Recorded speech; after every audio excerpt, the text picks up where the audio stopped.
Middleman. Another episode of The Middlemen, where echoes of truth rise and voices converge at the crossroad of justice and conscience. Joining me today are jurors with voices bold and verdict sharp. Juror Olajimoke Alawode James asks a burning question that echoes through unmarked graves and mute cries. Do Nigerians' life matter? Juror Emeka Madunagu delivers a sobering case of chaos, crisis, and comic relief, where milk runs dry and ministers turn to heavens. Juror Harry Iwebike reveals the cruelty of the powerful, disguised as concern for the wounded, as the impoverished are asked to donate blood. I, Juror Evans Ufeli, will take us all behind closed clinics and silent contracts to reveal the quiet ache of surrogacy in an unregulated space. All these conversations will kick off in a minute. This is the Middleman of Jurors, and you are welcome. Stay with us. Middleman.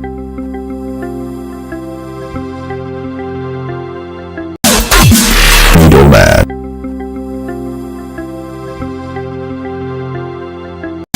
Thank you for staying with us. My case: surrogate mothers, the silent suffering behind the gift of life. Surrogacy in Nigeria occupies a complex and largely uncharted legal territory. While it is not explicitly prohibited by Nigerian law, the absence of specific legislation governing surrogacy and the agreements creates a legal gray area that reverberates throughout the practice. Consequently, individuals engaging in surrogacy arrangements often face uncertain enforceability of the contract made between intended parents and surrogates. In Nigeria, surrogacy contracts are generally subjected to the principles of general contract of law. This means that, in theory, surrogacy agreements can be recognized as binding contracts, provided they meet the essential requirement of offer acceptance, consideration, and the intention to create legal relationships.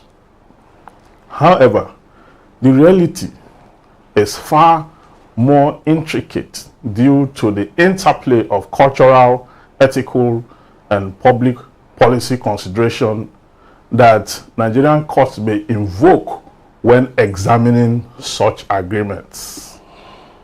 A key concern among legal practitioners and policymakers is the potential conflicting rights and interests that arise during and after the surrogacy process.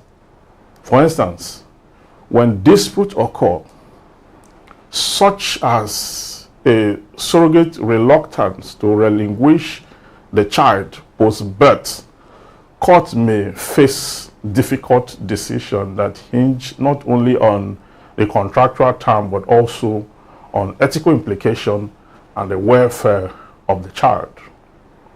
The best interests of the child are paramount in any legal decision-making process, and courts may interpret surrogacy agreement through this lens. Additionally, surrogacy in Nigeria is often viewed through the cultural prism that places a significant emphasis on traditional family structure. This cultural backdrop raises questions about the morality and social acceptance of surrogacy, potentially influencing judicial attitude towards enforceability. Courts may hesitate to enforce agreements that appear to commodify pregnancy or childbearing, reflecting broader societal value regarding motherhood and familial bonds. Furthermore, there is often a lack of awareness and understanding regarding the operational mechanism of surrogacy among the general public and legal professionals alike. This lack of knowledge can hinder the potential for favorable legislative reforms that could clarify the status and regulation of surrogacy in Nigeria. My verdict: while surrogacy is not outrightly prohibited in Nigeria, its practice remains fraught with legal uncertainty. The absence of tailored legislation, coupled with the nuanced interplay of contractual law or the law of contract, public policy consideration, and cultural perception, leaves both intended parents and surrogates in a precarious position. As the discourse around surrogacy continues to evolve, there remains a pressing need for comprehensive legal framework that address these challenges, ensuring protection for all parties involved and upholding the best interests of children born through such arrangement. I shall go to Rabbi again. Very interesting. Very interesting. But you have brought us, to something. I always say that I think the National Assembly needs a fresh orientation. Because the things they discuss, the things they bother about, constituency projects, are not in their purview. That there are a number of areas, there are many areas where you have conflicts. You don't have illumination about what should be done. And this surrogacy is one of them. In traditional African society, we have different forms of surrogacy. Yep. Whereby, women, like in Igbo culture, women marry women, for their husbands. The woman can go pay the bride price of get a woman married, into a family for, to produce children. In a case where that family doesn't have a male child, so can get a woman to have children. But the children will be attributed to that family. The woman may stay or the woman may not stay. It all depends on the kind of arrangement. But now that the world has, become more sophisticated, it is very much in order for the National Assembly to do something as quickly as possible. While that is being done, a woman who wants to have a baby via surrogate should also ensure that she has a legal document that is tight and protects her. Get a lawyer who drafts an agreement. The contract between you and your surrogate must be such that if she has emotional attachment to the baby after carrying the baby for 9 months, is my egg and my husband's sperm inside your body. Look, our contract says you must give it to me. To that extent, the woman who becomes a surrogate in the first instance, I'm thinking you are doing it because you want money, not just because you love getting pregnant. Now, they say, collect your money, bring our baby, you now want to start arguing. I think that we should just have contracts that protects, the couple birthing the child. But more importantly, we're slowly accepting surrogacy in Nigeria. It's still frowned upon, like you cannot give birth is a big deal. But there are medical issues why women cannot give birth. Worry Pekin, showed her baby bomb, and somebody went at her and said, it's a lie. She's carrying a fake bomb. It's a surrogate that is carrying the child. Even if it is surrogate, there was controversy that Funke Akindele had her own children through surrogacy. Is it a egg? It's a child, regardless of how the child was born. Somebody could not have children, went through a process to have children. Mind your business. No, sorry, let me go ask. Is this one surrogacy a case where a man couldn't get his wife pregnant, and he asked his friend to help him get his wife pregnant. That's when she got no. Well, is it? That's what I asked. Is it surrogacy? You know, they're asking barrister. You know? So yes. The woman got pregnant. No, had 3 children. Okay. And then along the line, you know, of course, he surrendered the children. But when the donor or whatever, you know, got married, his own wife couldn't have children. Yes, his own wife couldn't have children. So he came back to this man and said that please donate one of the children to me. No. So that I too can have. So if the contract they have does not contain that clause. No, there was just paddy, friend, gentleman's agreement. There's no contract now. So it's at the mercy of the other man whether he wants to. You know, for me, I think there should be an increased awareness on this issue. There's this popular quote in Surrogacy that says, not my flesh nor my blood, but miraculously my own. Yeah. Right? That conscientizement must be there, especially for those who have decided to be surrogates. Rather than have this pandemic of baby factory in Nigeria, why not allow these young girls, who of course need money, rather than go about having babies as a result of baby factory thing that happens here and there? Why not reawaken that awareness to say, okay, rather than doing this, why not accept to be a surrogate? Okay, and get even much more money than you are paid when you go for a baby factory business or scheme. I don't even want my surrogate to know me. Okay, now, see, there's a case I'm doing currently. That's what inspired this. I actually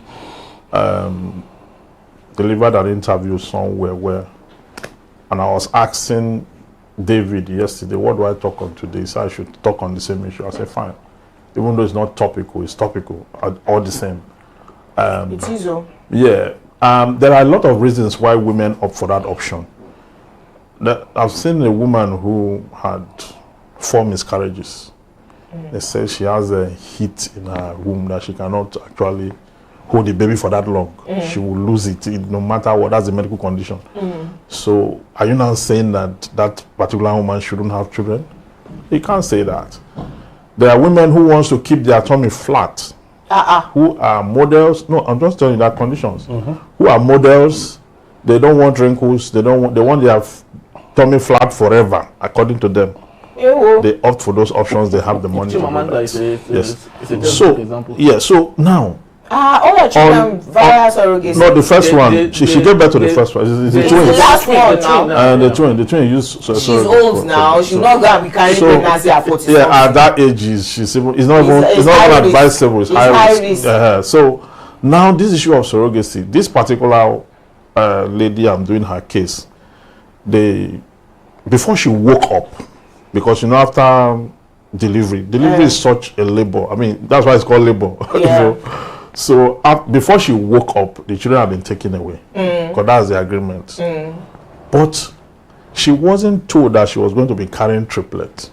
They paid her for 1 child. I beg. And implanted triplets. No. You understand? Yes, it's in the contract. It has to be in the contract. No, sir, listen, sir. It has to be in the contract. So what happened? No, can I you know what happened? You can stimulate. You can actually state how many babies you want. No, Evans, listen. And through if it was when they're doing IVF, right? Wow. Or implanting eggs into you, because they're not sure of how many of the eggs will survive. Yes. Most times they impute more than one. Yeah, that's we're saying the same thing. So the fact that you are saying they didn't tell her that she was going to come. So at the point when more than one egg now survive. Not tell. I mean the contract itself. Contract.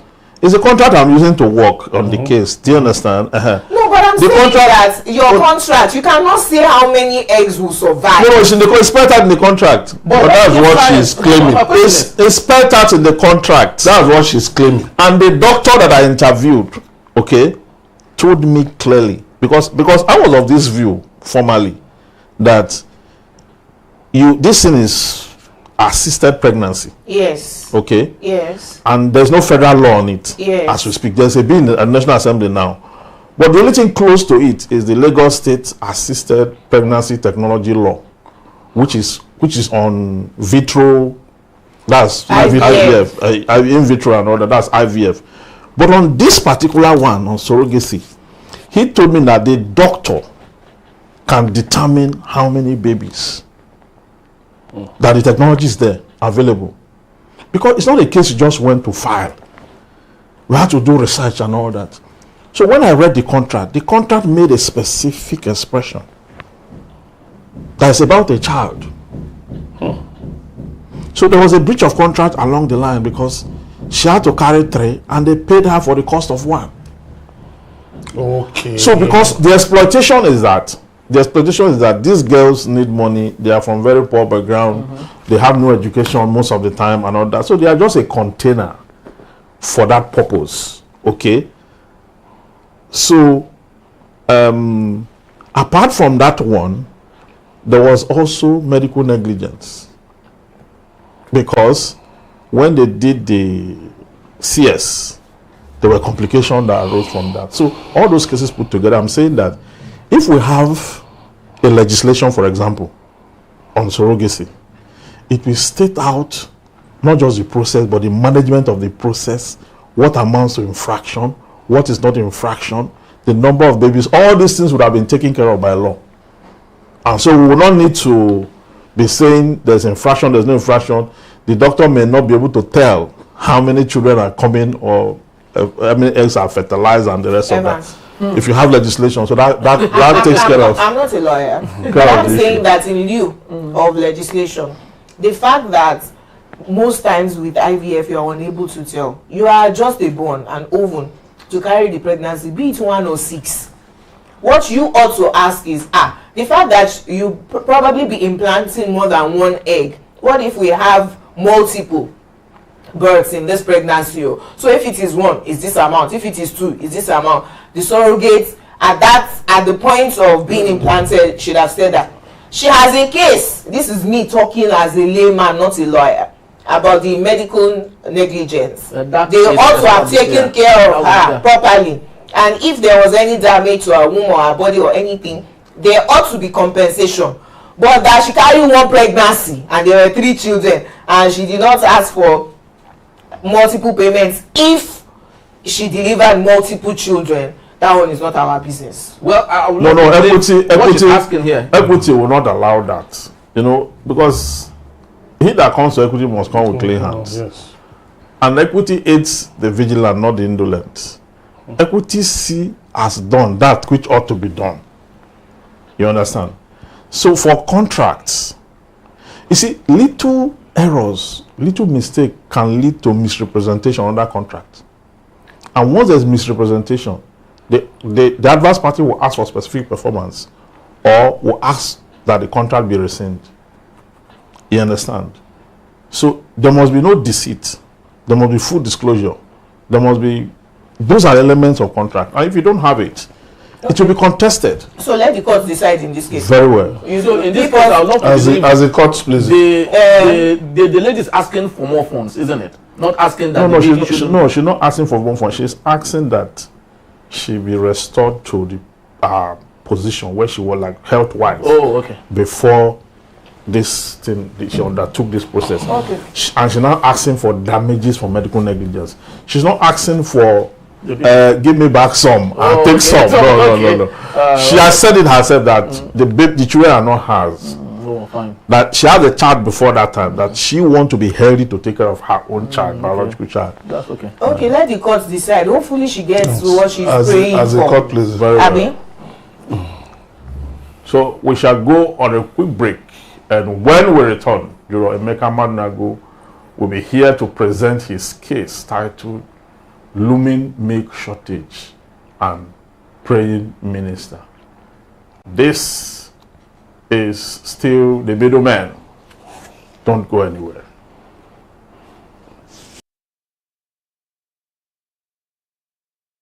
Middleman.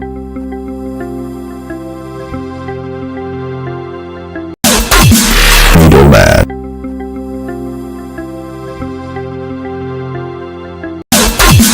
Middleman.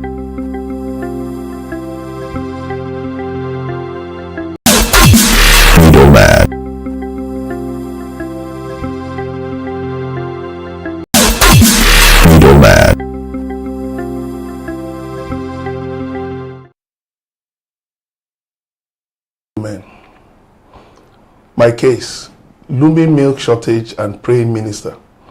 Recently, Nigeria's Minister of Livestock Development, Idi Maiha, raised the alarm over a looming shortage of milk in the country.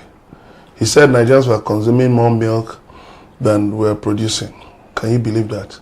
So the government had decided to import Frisian cows from Europe to address the shortfall. He said the over 20 million cattle in Nigeria, yes, the ones you see everywhere across Nigeria, were mainly low-yield species and could not meet the demand for milk by the growing population. The minister said Nigeria produces 700,000 tons of milk annually, while consuming 1.6 million tons. So we import approximately 900,000 tons annually to keep milk on your tables. Throughout history, that lovely nutritional supplement called milk has caused social unrest across the world. The problems include adverse weather conditions, high cost of production, geopolitical factors, and rising demand. India, which is the largest producer of milk in the world, Tunisia and some European countries are facing serious unrest over the shortage of milk. Yet, Nigeria's Minister of Agriculture, Abubakar Kyari, said the other day that he would organize 3 days of fasting and prayers for food security. My verdict: show me a country of jokers and Nigeria will pop up easily. Fasting and prayers are good, but even the Holy Bible says you shouldn't make a public show of such observances. We've asked government to stop open grazing and opt for ranches so that our huge cattle population can be properly nourished for our own benefit. But our leaders won't listen. As you gulp down milk today, remember I warned you of a looming scarcity of the product. Why would our cattle, why would they produce milk when They are barren. you take them through harrowing experience? You take them from the north to the south to the west, Barren cattle. into the bush where they are stung by scorpion, by snakes, by different kind of things, and you still end up slaughtering them. These cattle have no rest of mind. It takes rest of mind to produce milk. To produce milk, absolutely. So they are, you see some of them shedding tears on the yes. Then you get uneducated people with the absence of their human agency manning them. So sometimes they stray, sometimes they are rustled, sometimes you take them to destroy people's crop, and the people are raining curses on both the shepherd and the what do you call it now, the cattle railer and the animal. So at the end of the day, the baggages that these cattle carry, it's not such that they can produce milk. They can started poisoning them. Yeah, they can at best produce something maybe bitter, or they are not, because they are also bitter. Yes. So I think that I just want to first of all thank God that I'm now at my age allergic to lactose. I'm lactose intolerant now. Okay. It is flatulence for the whole day if I try it. But I think that we can. So you're not afraid of milk shortage or poison or cow being poisoned? No, but you have younger ones now. Is it about you?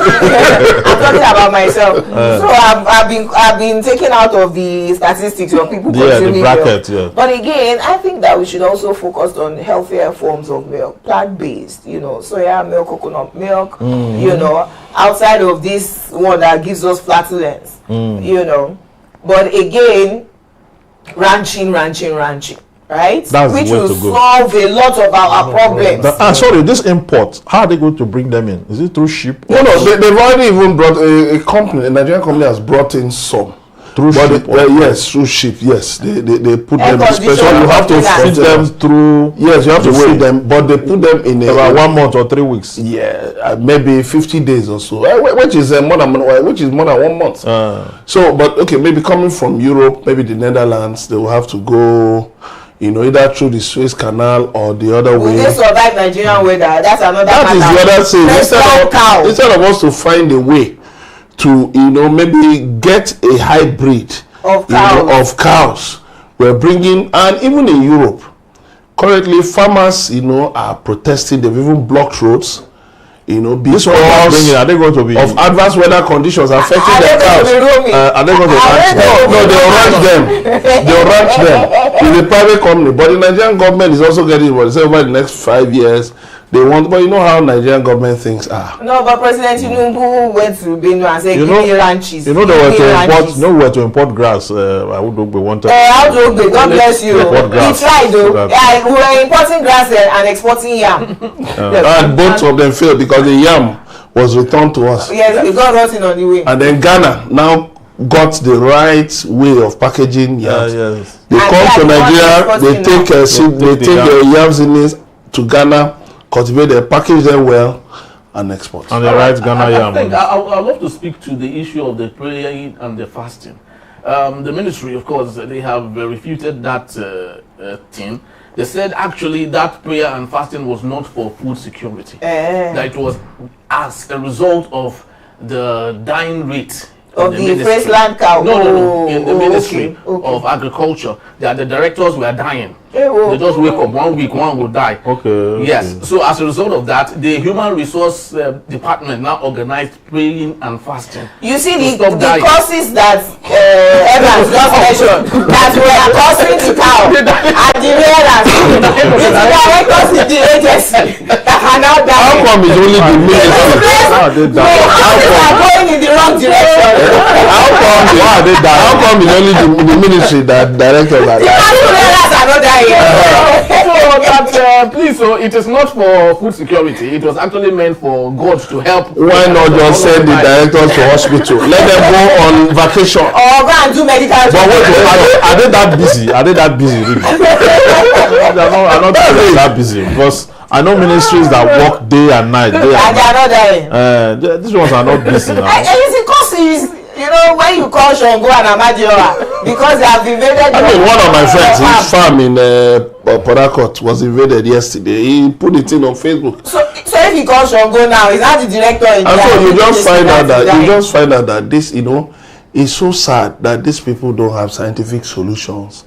So I think it's always prayer. And it's not difficult. And God will be looking at you don't have experts. You don't have experts in those very specialized areas. Yeah. Agriculture is not something you just bring anybody from. It's a specialized discipline. If you have an expert in that area, will we employ them? Or nepotism will not allow us road to employ competent people into the right places. Rather, your brother that read Yoruba, you will bring him and say, Aburo, we shall graduate. Graduate and put them there. Nepotism. You see, the cost of corruption, the cost of ethnicity and nepotism and incompetence, right? You only see the immediate cost. You do not even see the opportunity cost. Very true. Do you know, if not that Emeka mentioned the name of the minister, I never heard that name before. True. You see, and we're talking about science. We're talking about science. Science is not what you dabble into. You don't talk science. Yes. You need to have the technical know-how for you to fix it. So you don't just bring anybody to. That's why things are not well planned. Even this import they're importing, we don't think is sustainable. No, it's not. It's not. Well, we'll take a short break, and when we return, Juror Olajumeke Alaude James steps in with a case titled, "Do Nigerian Lives Matter?" You don't want to miss it. Stay tuned.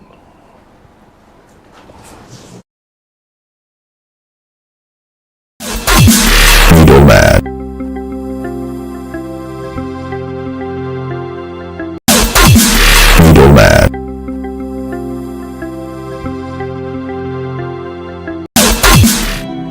The highly anticipated book titled Citizen Jones Selected Prologues is finally here.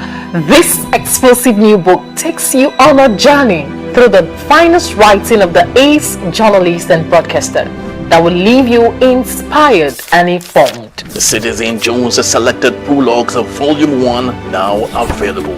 Get your copy now. For details, contact 0706 9637 935 or send an email to enterprisetv@gmail.com. Citizen Jones Selected Prologues, a classical compendium of compelling arguments. Middlemen.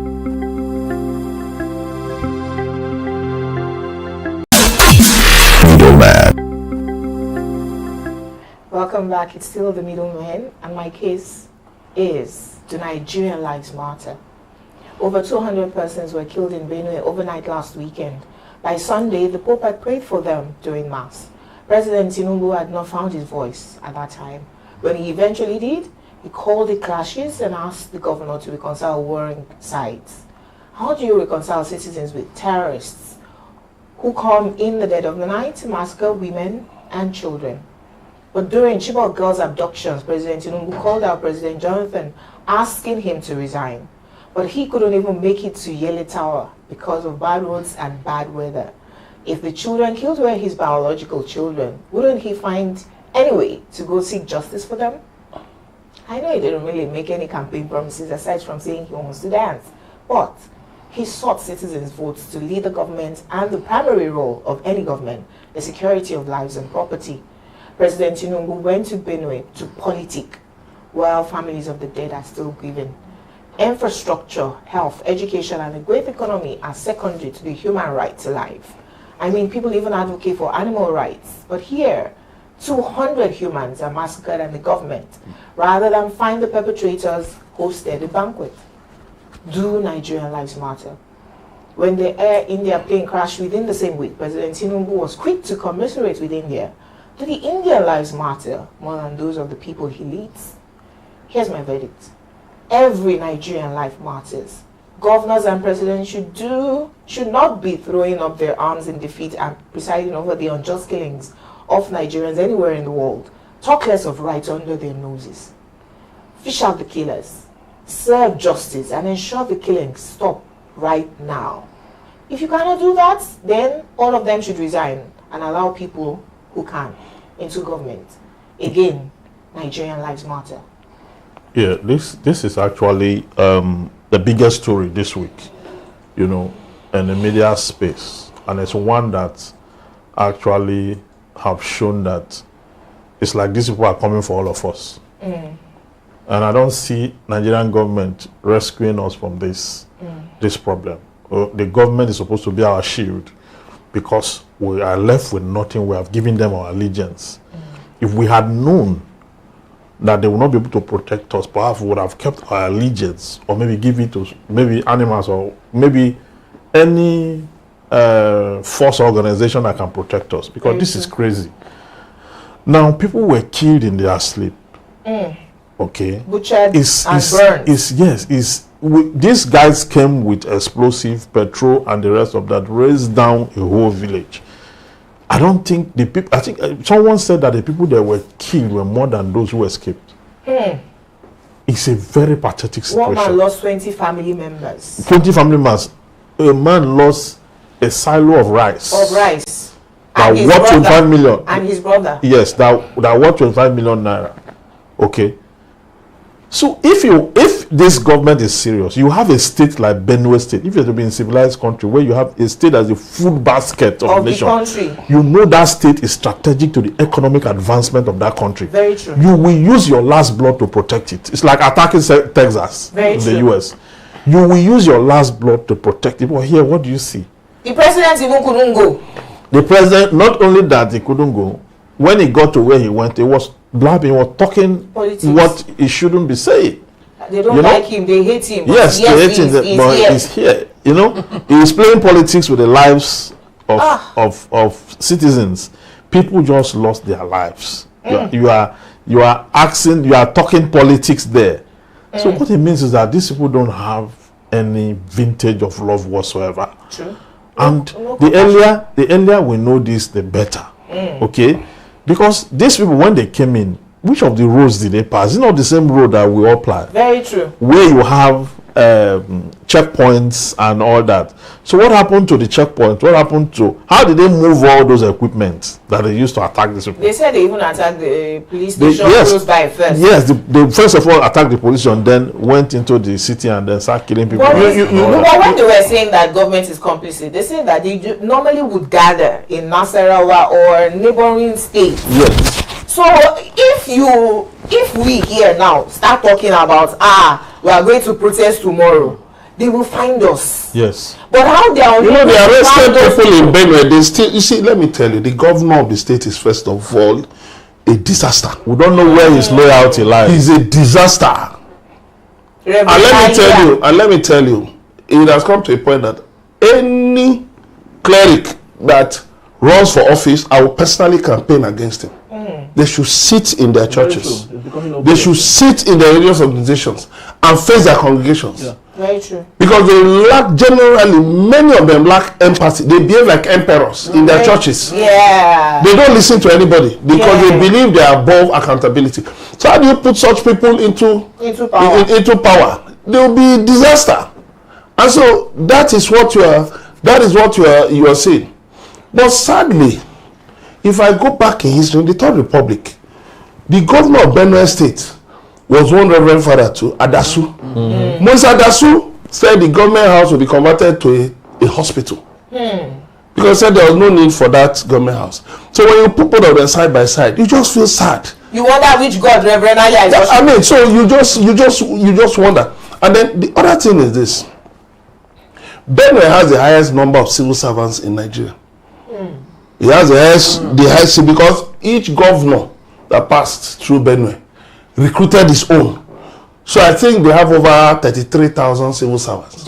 And they enlist more even in the military. I don't even think and they have a rich population. Yes. I don't even think they started paying the 70,000 minimum wage. Yes, now so they're protesting that. What is difficult with dealing with the security of such a state? It's not difficult.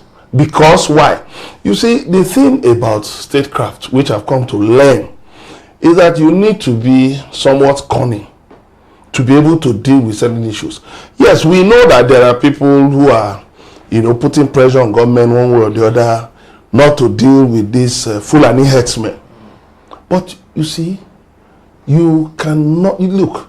If you talk, you will die. If you don't talk, you will die. So if you face them once and for all, at least let it go down in record that here was a governor who didn't tolerate any security breaches. And that is the problem we have today. The kind of governors we have, a lot of them are just quizzes. He was writing letter that they should come out and give the president a befitting welcome. Look at children. That man is human. Then he went to print banners, banners, like boards, and all that. When the people came out in the morning and saw those banners and all that, they started pulling them down. They pulled everything down even before the president arrived. Campaigning over dead bodies. The government has come out to say that the printing of those boards and banners weren't theirs. They will deny it.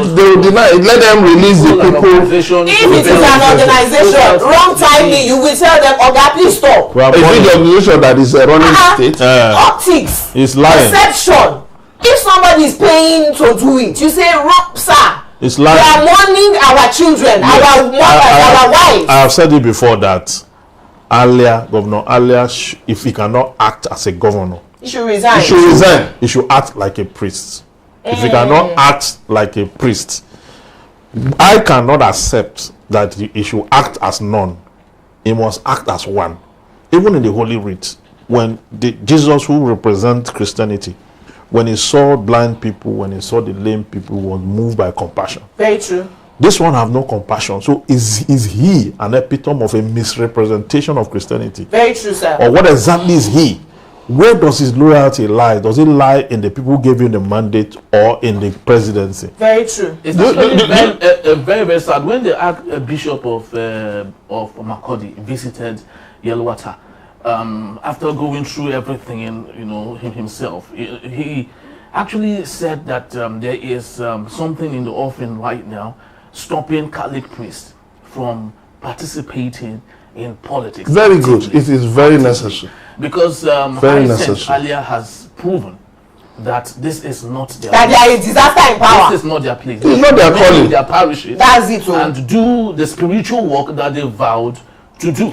Because this same Reverend Alia, you know that this is just one attack too many. Peter Obi went to Jos, was coming to Benue. He said, "No, don't come home." But very that man went there. He didn't want. Very that man went there. He said, "We cannot guarantee his safety." Now, President Tinubu that saw rain in bad road and ran back. How the very dark man get there? It was not raining on the day that very dark man, because he went early You waited and then you were telling us you will clear your schedule. If not for the post, if he lost his children, would he be clearing his schedule? If not that for the his schedule was to go and commission borehole. To go and commission borehole. That's what was in his schedule. This president is jobless. Oh God! Honestly, This president is jobless. look at it. What about this president general of police, who had no answer to the question why arrests not been made? And that man, I have said it again, he is tired. If you even look at him, the man is tired. After and during that, because the police was also attacked. Regime protection. Yes, do you understand? So if you have a swift security system, the police were attacked. I mean, his own constituency were attacked. So the next day, there should be action. True. Not waiting for the president to say, go and arrest.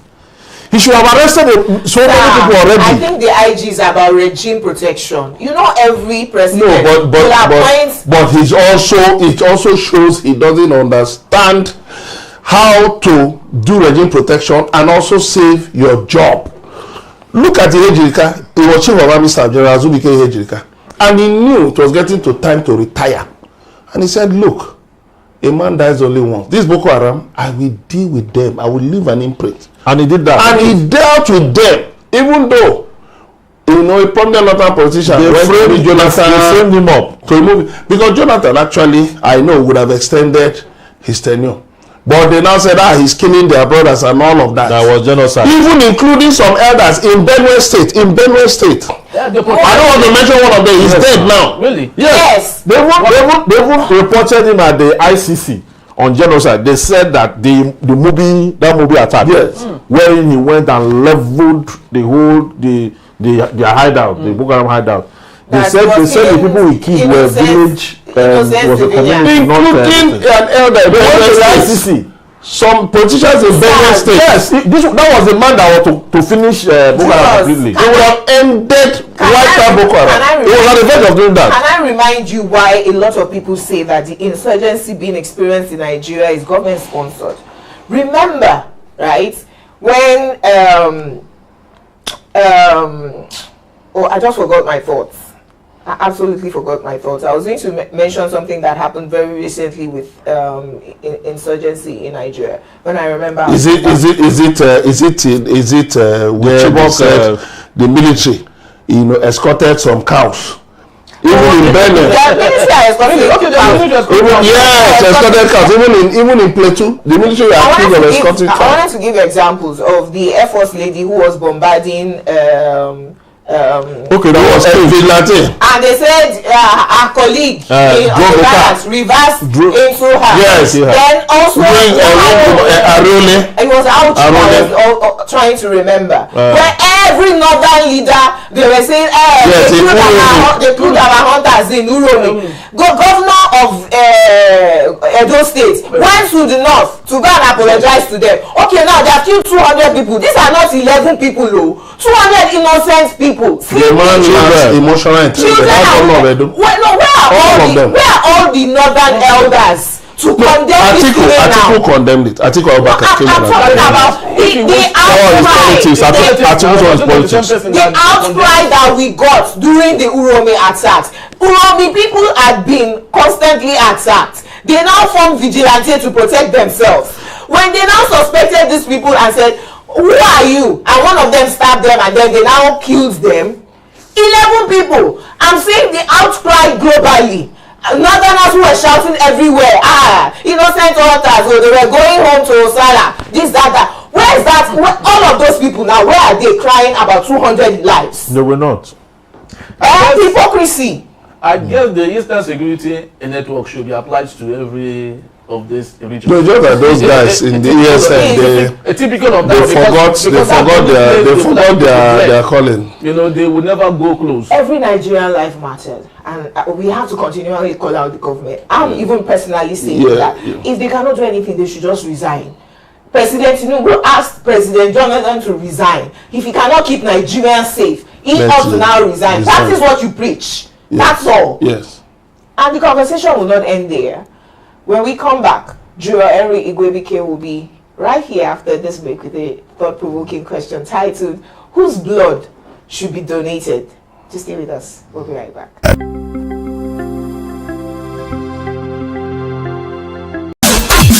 Middlemen.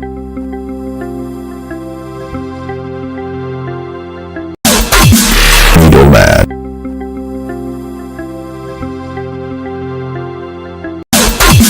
Middlemen.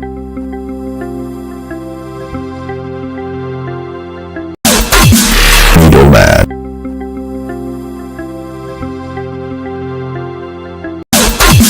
Middlemen.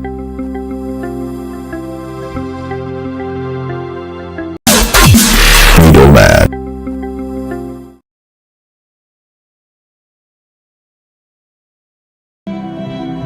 The highly anticipated book titled Citizen Jones Selected Prologues is finally here. This exclusive new book takes you on a journey through the finest writing of the ace journalist and broadcaster that will leave you inspired and informed. The Citizen Jones Selected Prologues of Volume 1 now available. Get your copy now. For details, contact 0706 9637 935 or send an email to enterprisetv@gmail.com. Citizen Jones Selected Prologues, a classical compendium of compelling arguments.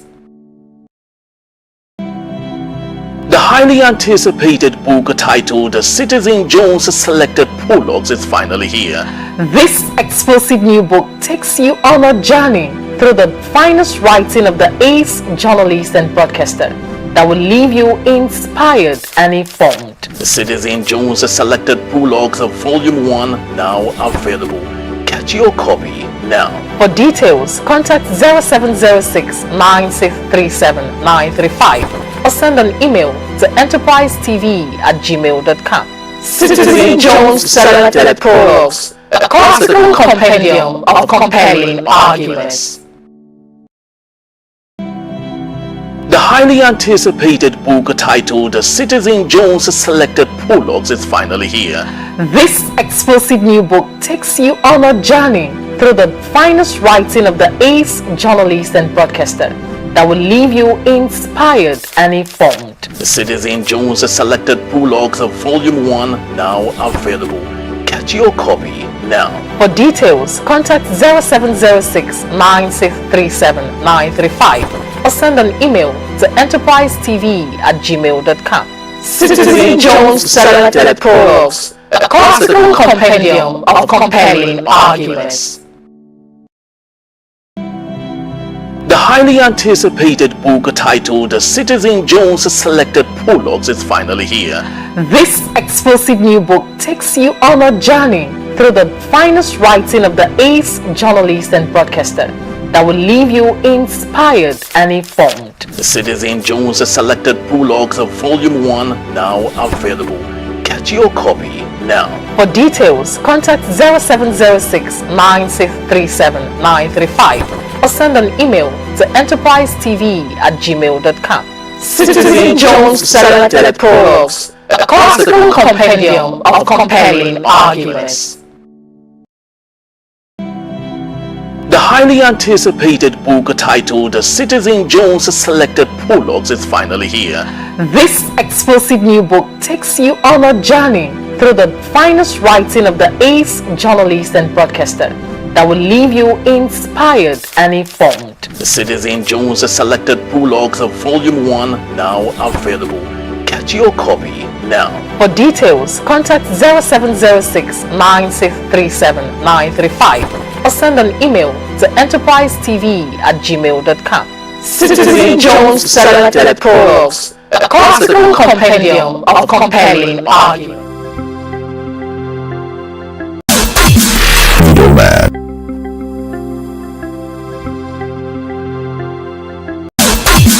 Middlemen. Thank you for staying with us. My case: whose blood should be donated? Interestingly, President Bola Ahmed Tinubu reportedly advised the governor of Benue State to make a public broadcast urging people to donate blood in the wake of the recent mass killings. While the call for blood donation might seem like a gesture of solidarity and urgency, it raises a critical and uncomfortable question. Who exactly is expected to donate the blood? Nigeria's rich political elite or the already impoverished and traumatized citizens of Benue State? The catch question is, Benue State has been one of the hardest hit regions in Nigeria by herder-farmer clashes, insurgents attacks, and communal violence. Thousands have been displaced and hundreds killed over the past few years. Many of the victims are poor, rural dwellers with limited access to healthcare, food, or shelter.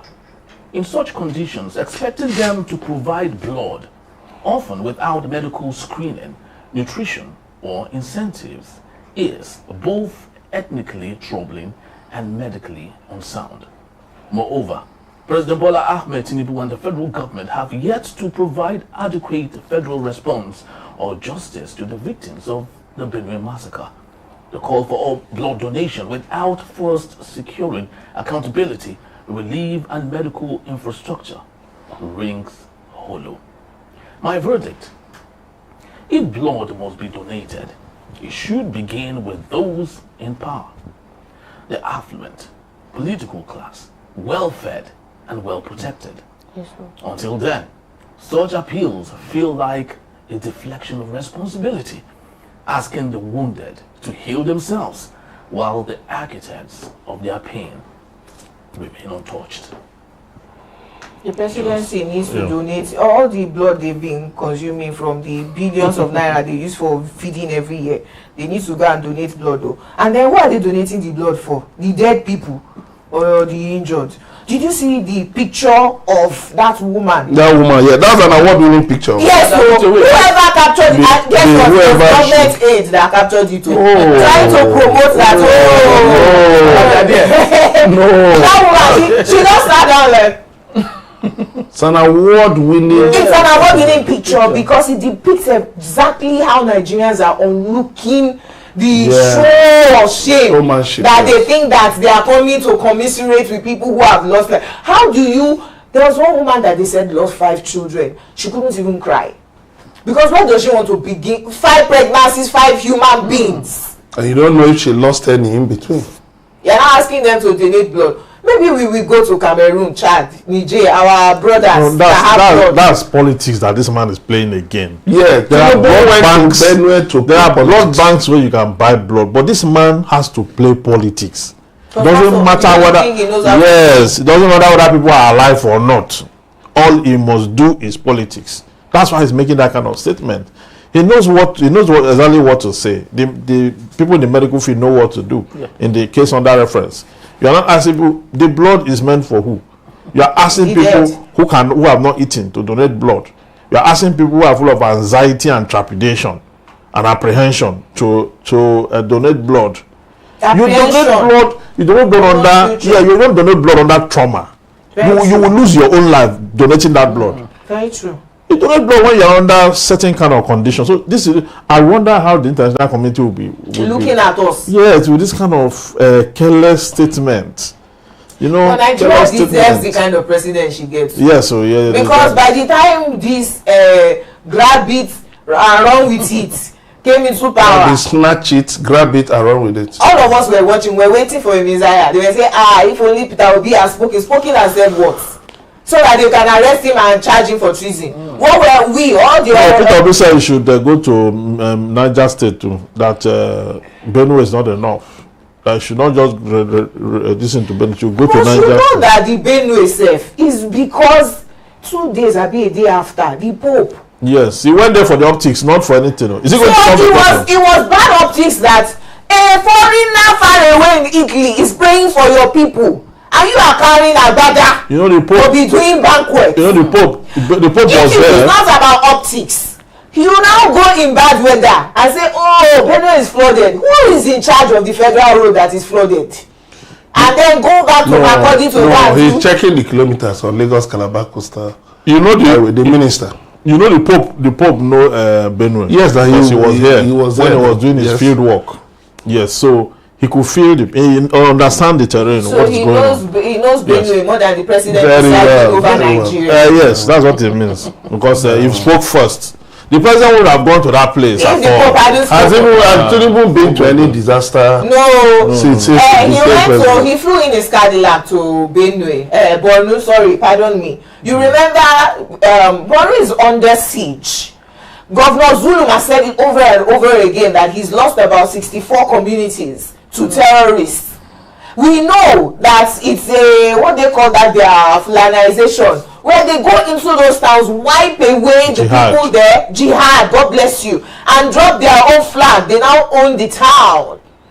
While people were killed in, I think this was last year, the president flew in his Cadillac, because I remember saying, He flew in his Cadillac to go and commiserate with Governor Zulum. That's the only place he has gone to. This Benue that we're talking about, it is consistent that they keep on going to different communities to wipe them out. That was a video I saw yesterday where somebody was saying that very dark man that went there, that I should watch his back. Don't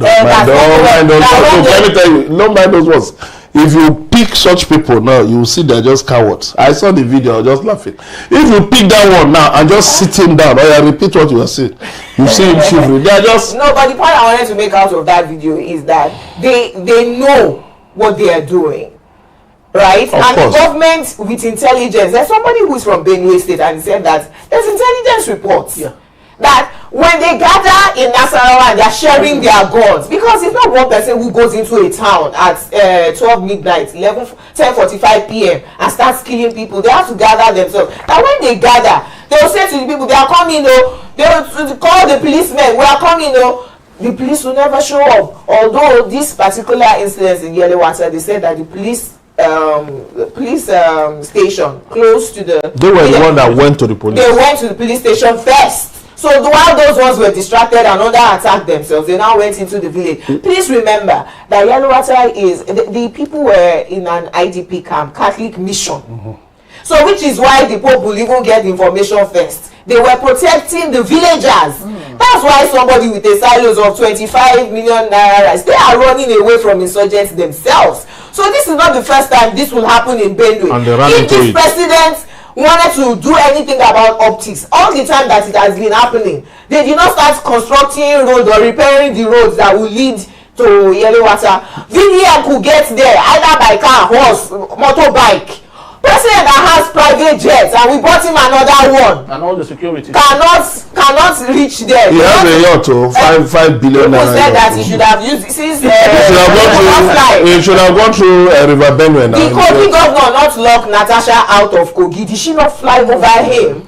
So if you are looking for a way, you will find it. But he found his way to Makodi to go and host politicking party banquet. People were watching that banquet and wondering, wait, so is it a solidarity visit or we are doing campaign? The state government said they were to give him befitting weapons. Lacks empathy. And he lacks emotional intelligence, and which is very sad because you see the whole thing also boils down, everything rises and falls with leadership. It also shows even at the local level the kind of leadership, and the DSS Director General has already come out to say that the government security apparatus is not coming to save you. You should save yourself, which is a very responsible statement.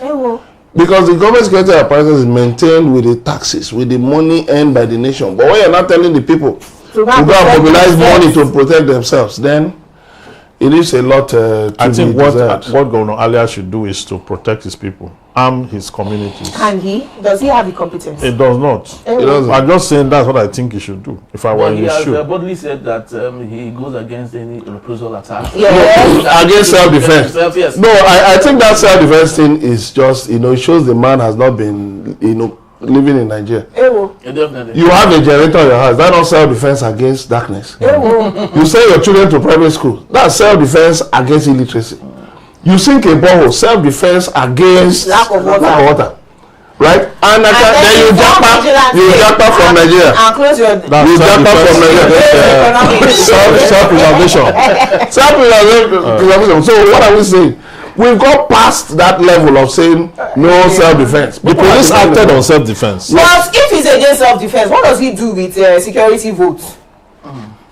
That's another talk. Sincerely, that's truly another talk. I would love to believe the reason President Bola Tinubu, apart from the pontiff saying something about it that necessitated his going to Benue, I guess it's because there was no state governor that was willing to give him chieftaincy title, like Anambra State governor had given him. At the same time, the killings happened in Benue and Plateau State. That was the same time he went for the chieftaincy title that was given to him in Anambra. It's actually a sad reality that we have. Well, that's a wrap on today's seating of the Middlemen. A special thanks to our jurors for their compelling cases, and to our jurors at home. Keep the conversation alive. Share your thoughts and verdicts across all social media platforms at Enterprise TV7. Until next time, stay informed and stay safe. From our esteemed jurors, we say Bye for now. bye-bye. Middleman.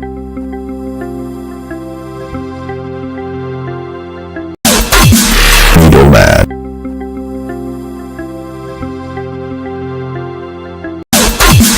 Middleman.